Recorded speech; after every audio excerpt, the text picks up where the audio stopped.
My great-grandfather, he had a testimony. He was preaching Jesus. And he was preaching Jesus in Russia, where they forbid the preaching of Jesus. And they said, if you don't stop preaching Jesus, you're going to be in trouble.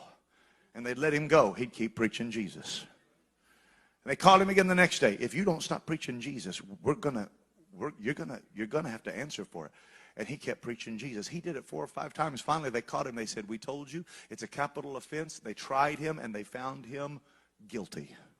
They took him to a wall and lined up men with guns in front of him. And they said, we're going to kill you because you will not stop and you've committed a capital crime against the state. Do you have any last requests?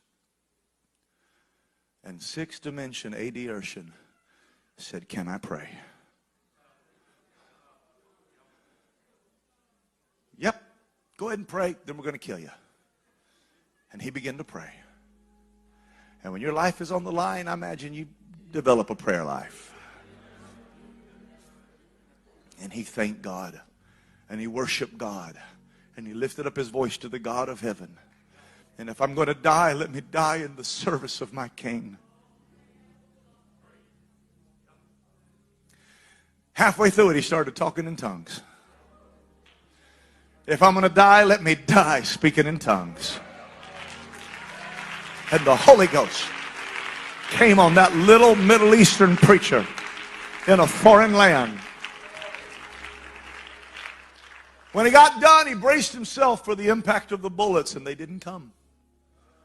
And when he pulled his blindfold up, the guns were laying on the ground, and there were no more soldiers. And the interpreter looked at him and said, preacher, you told me you didn't speak Russian.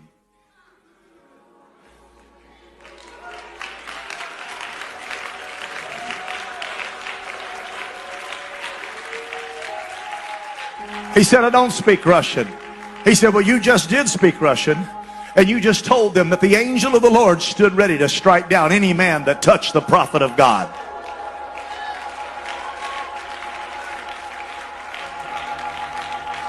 I'm trying to tell somebody, you got to raise your level. Hey, you got to come up out of that first dimension. You got to come up out of that second dimension. You got to come up out of that third dimension. You got to walk in the Holy Ghost. You got to walk in the authority of the heavenly pattern.